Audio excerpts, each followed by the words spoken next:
Welcome back to what is usually one of my least popular categories. And I understand a lot of you use seeders that have built-in cultivators. But I do want to do cultivators because some of us have to switch fields or, well, in Hagenstadt, unless you have a modded corn seeder, you have to cultivate before you can switch from wheat to corn because the seeder doesn't have a built-in cultivator. So here we are in the cultivator categories. Now, reminder, the winner last year was NI Modding's Vicon cultivator.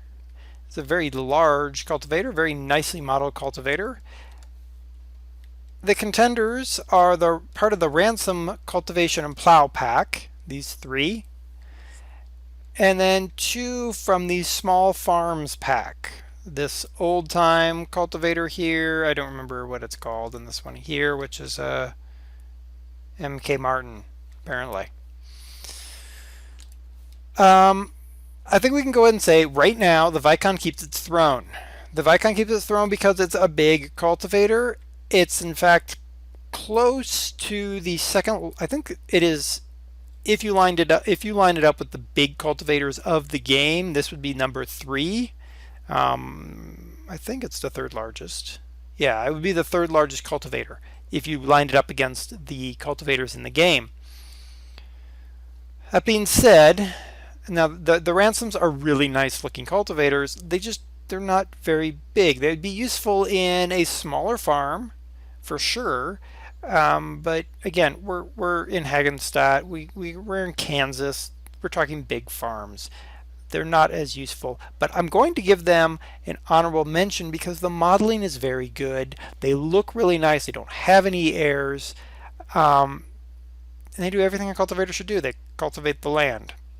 You would think that's not a hard thing to do, but I can promise you there are some cultivator mods out there that just don't cultivate the land. These two, now this one, the MK Martin,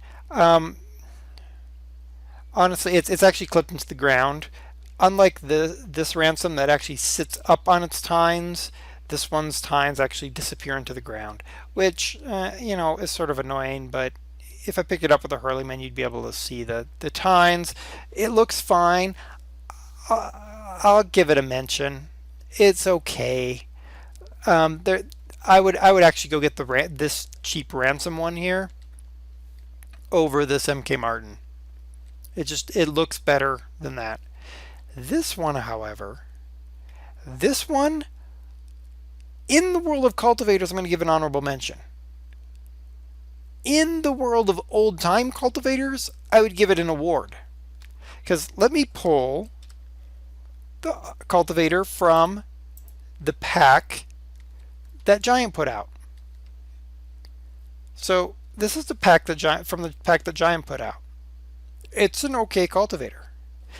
But it's missing a little something that this cultivator has that requires me to go get our friendly Hurleyman here. Start up and let's go. Now, if I turn this guy around, back in here. Now, what this has, see if I can see it well. I can see it pretty well, well-ish.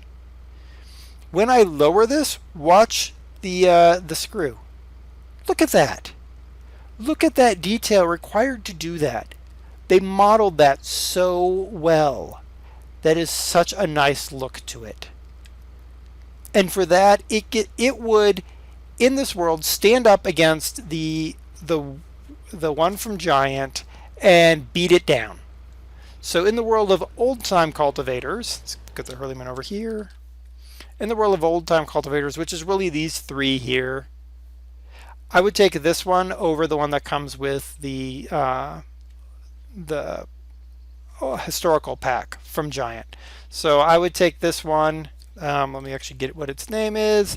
The Nicholson cultivator from the Small Farm pack gets an award in the old-time cultivators. It actually would beat out this Bavarian cultivator from Giant. In the world of cultivators, we have an honorable mention for the Ransom. a mention for the MK, an honorable mention for the Nicholson. That's from Giant. It doesn't count. The leader in the category is the NI Modding Vicon Cultivator. It's just a really nice large cultivator. So there we go. There's cultivators for you. Next, we'll find another category to award. Welcome to the category of seeders, a category that was a uncontested category with no winner last year. It was just a mention, I think, is what I got. We've got 4 contenders this year. Did I say year last time? It really doesn't matter. Season, year, series, whatever you want to call it. We start with the egg rosette. The egg rosette is a 3-furrow potato planter. Potatoes. You can put your potatoes down with this one. The in-game potato planter is bigger. The in-game potato planter doesn't look quite as well. I mean, this doesn't look terrible, but I mean, it doesn't do anything that you can't do in-game. It is great for older stuff, but there's yeah, if you're going for an old farm, great. I'll give it an honorable mention in the ye olde day category. I'm just gonna give it a mention. Overall, it's just a mention. Next, we have the Minneapolis seed drill or Minneapolis Molen drill seeder thing. This came off of the small farm pack. It's better than the first seeder you get in game. It's wider, and I like its look. I like the way the wheels are done. I do like it.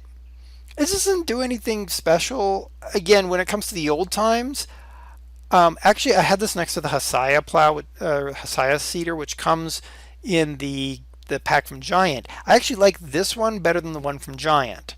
So I would give this one an award in the old days seeders, and probably put it above the one from Giant.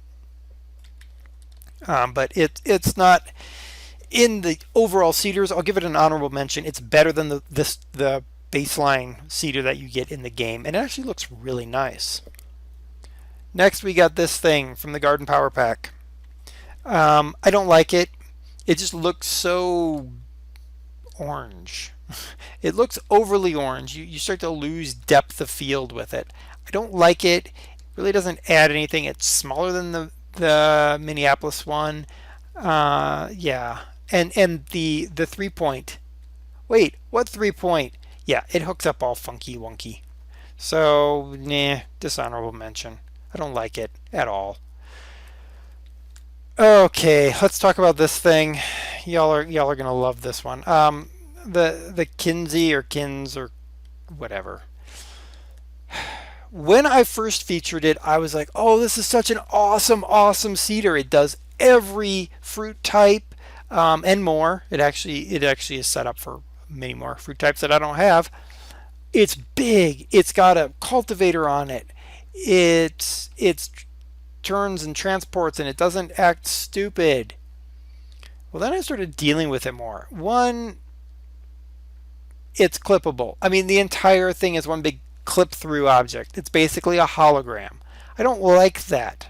I don't like my seeder to be a hologram. I want it to be a seeder, a physical object. So there's a strike against it.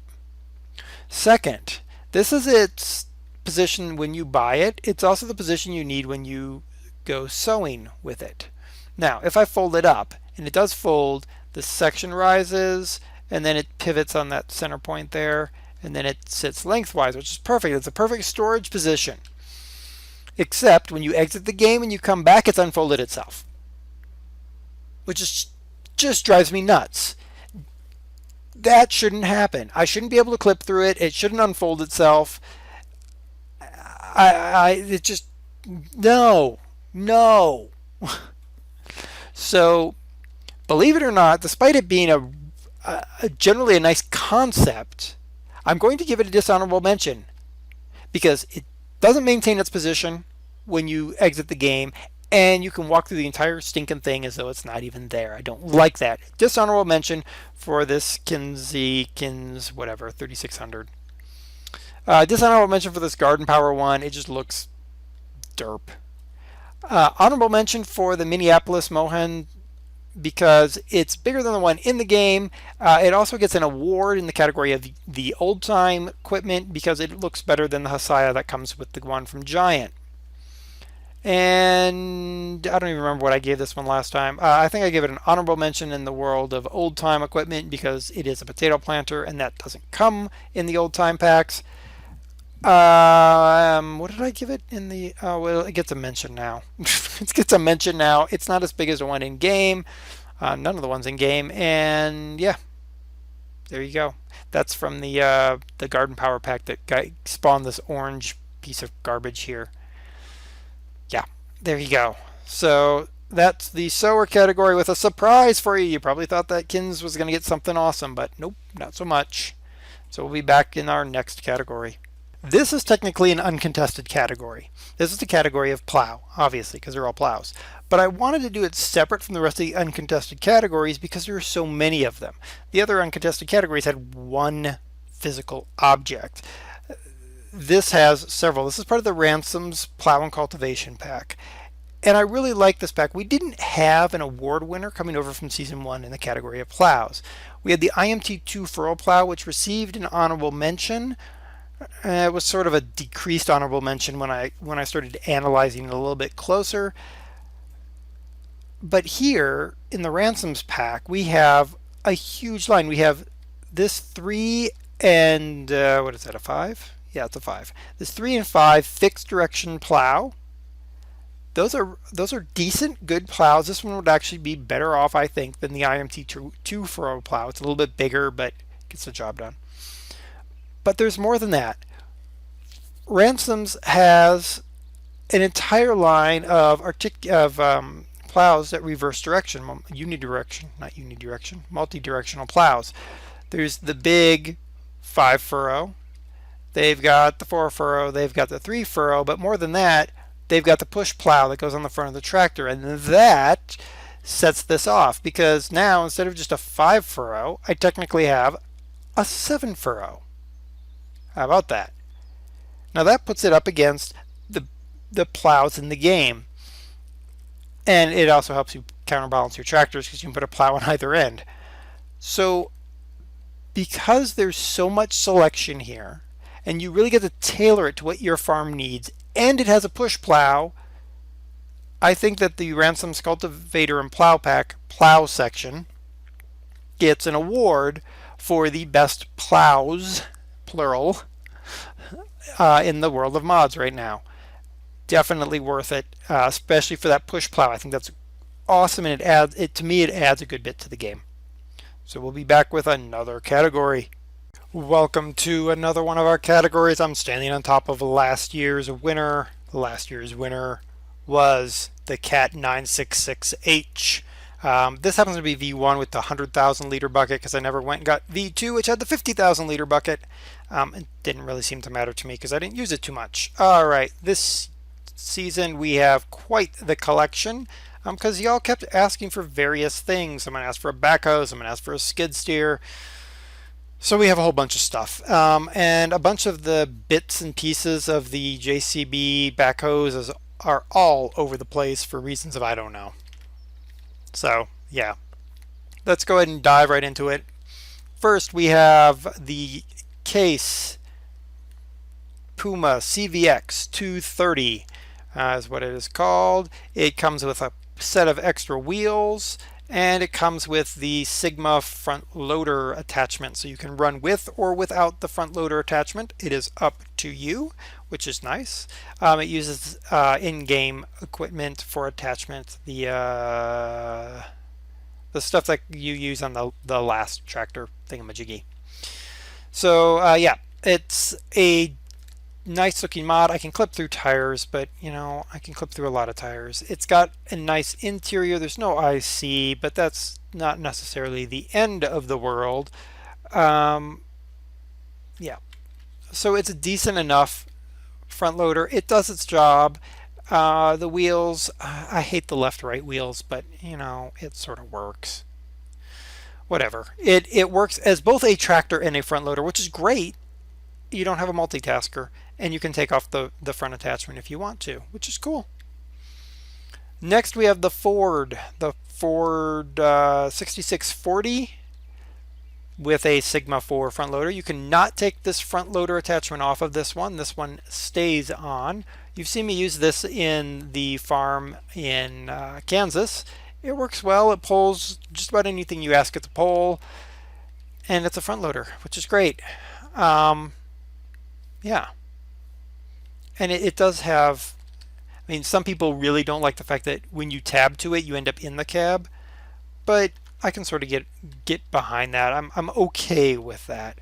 It does have an additional functionality that the Puma doesn't have, which is, look at my dashboard. Look at how it lights up. The numbers change as I accelerate and decelerate. I think that's really neat. A little extra functionality and feature. So that's the Ford 6640. Next is the Gel, which is just a little skid steer. It comes with 3 buckets. That's sort of a bucket. Kinda. Pretend like it's a bucket.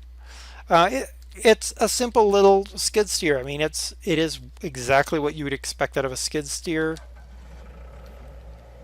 It skid steers. Whee! Yay! So, I mean, it's just that. It's a skid steer. It works. And yeah, it comes with 3 buckets. Next we have the Power Farm, the Landini Power Farm 85 with a front loader attachment. It works just as a tractor, which is great. We have the Massey Ferguson something or another 5455. Yep, 5455. It comes with this Trima attachment for becoming a front loader. Yeah, we'll get to that one in a minute. We have the Zetor, which caused some conversation to happen on the Mod Spotlight because of this front attachment here that is kind of derp. But yeah, so it works as a front loader and a tractor also. It just does not have a detachable front loader piece, which, you know, some of you like, some of you, I don't know. Next is the JCB 3CX. There is a 2-wheel drive version, which is this one. It is old and rusty. And the other one is over here. It is the 4-wheel drive version, and it is new and not rusty. See, isn't that nice? And the buckets are all over the place. I think that's a grading bucket. There's one of the backhoe buckets. That's for the Gel.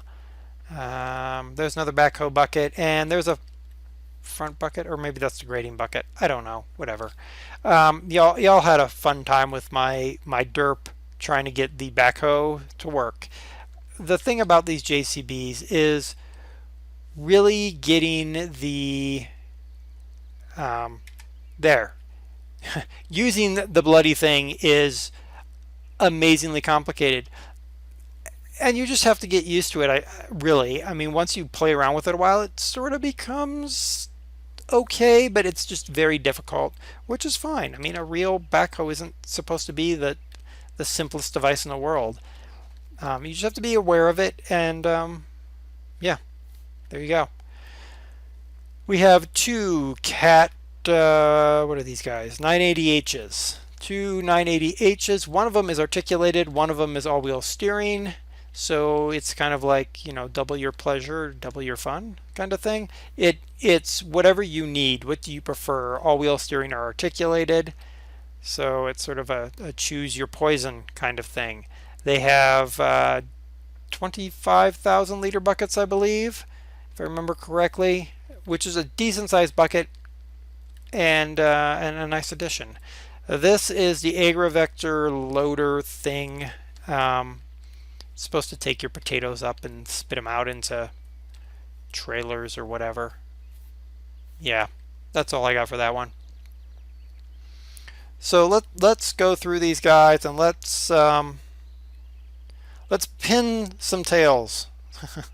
Let's start with a don't bothers. Don't bother with the AgriVector. It doesn't really work all that great. It's not the most wonderful thing in the world. It ate my potatoes and didn't give them back, which was kind of annoying. And you can't fold this down. You can't fold it up. I can't get the thing to stop moving. Don't bother. Just go get the beat the terra firma beat thingamajiggy and use that. That works. This doesn't, so don't bother. The other one is this Massey. This Massey is a mess. It's a messy Massey.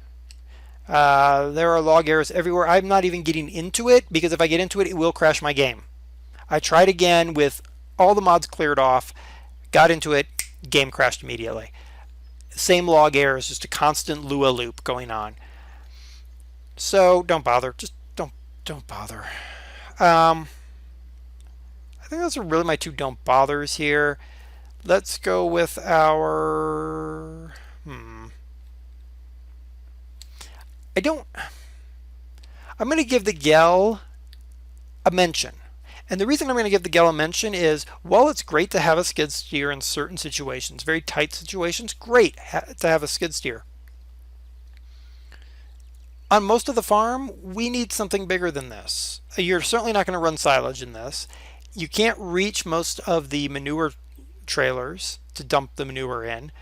You can't get most of the hay into the back of the various feeding implements because it's not tall enough. You have to go get a loading ramp, which means you have to buy something else. At that point, just go buy the Ford.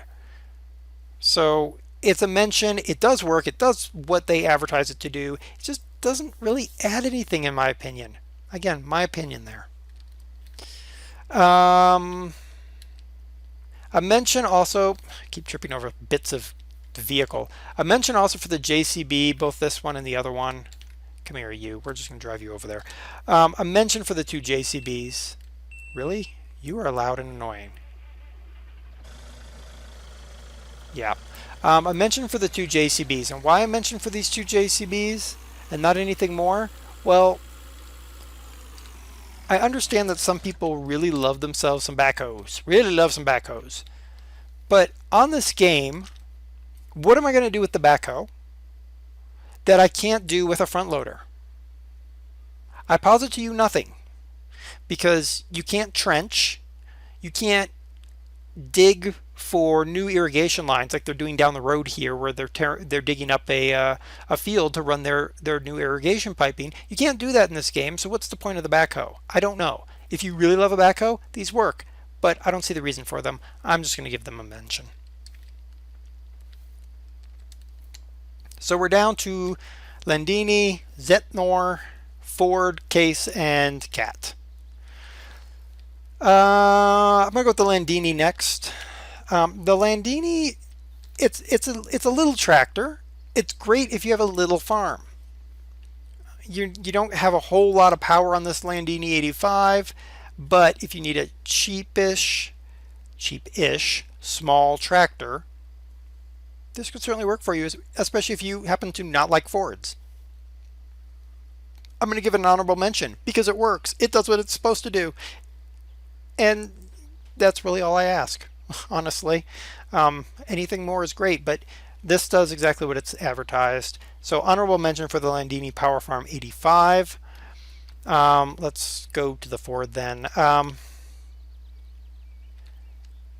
Yeah.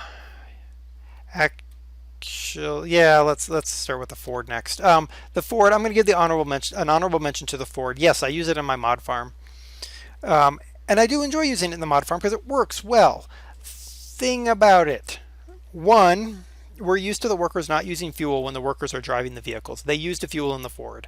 Now that is realistic, though their fuel usage rate is extremely reduced compared to my fuel usage rate. Okay, great. Because not all my equipment uses fuel, it doesn't feel right that this one uses fuel. Either everything needs to use fuel or nothing uses fuel. That's kind of my stipulation there. I do like the fact that this thing leans when it plows. When you plow, it acts like its wheels are in the furrow. And it looks really nice. The drawback, it is a smaller tractor, and it's missing... It's just a smaller tractor, really.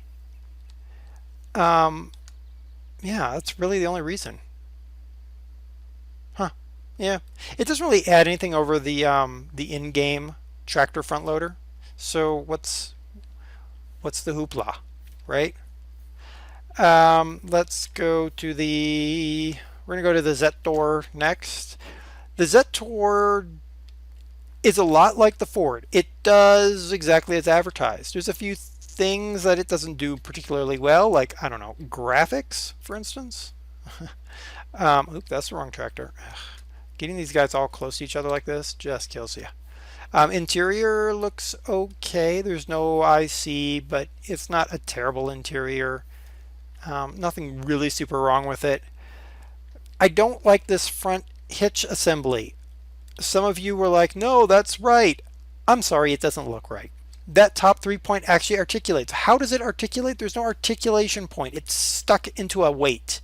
That doesn't make any sense to me. Having the pin hitch on the front, I understand why you might want a pin hitch on the front. That's great. But put a pin hitch on the front and a 3-point, or put a weight. Don't put both, because that looks silly. You can't argue that that does not look silly. And also the different coloration between the weight and the hitch assembly, it just looks like that was added on after the fact. Anyway, there you go. Honorable mention to the Zetor. So we're down to the case and the cat. CNC.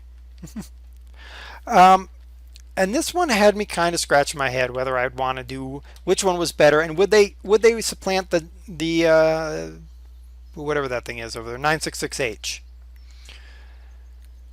The case does a good job. Now, if you stand it up against the CVX 175 that's in the modern tractors category, it doesn't hold a candle, but it does a decent job, and it's a decent sized tractor. So using it for other tractor utilities, I mean, it's basically the same size as a Hurleyman over there. So I don't feel bad having to plow big fields or anything like that. It's not like the Ford, which looks out of place when it pulls the Condor. This would look okay pulling the Condor, and I like that. Decent detail all around. Missing some interior detail you see in the other case, but no big deal. I've got spare wheels. That's good. I like having the detachable front loader mount because maybe I don't want to drive around with a front loader the whole time. Additionally, because I have a front 3-point with PTO, sweet, that means I can put stuff on the front as well, which I can't do with the Ford, I can't do with the Landini. I know I can do it with the Zetor, but the Zetor looks funky. So that adds a lot to the game in my opinion. These 980s, I like these 980s. They're big. They're bigger than the in-game one. They're bigger than that 966 because the 966 is a reskin. So these buckets, they look like 25,000 liter buckets. That doesn't look like a 100,000 liter bucket. Okay. The color, yeah, the color's off, but whatever. Color is color. I would prefer the articulated one over the all steer one because, well, the thing is articulated. It's built articulated, but I understand why it's there, and I like that selection. So it puts me in a quandary. I've got two vehicles that are both really good. Oh, wait, no, it's not a quandary because I just make things up as I go along. They both get an award. So an award for the Case Puma CVX 230 and an award for the Cat 980H. Both of them are great for your front loader needs. We'll be back with another category.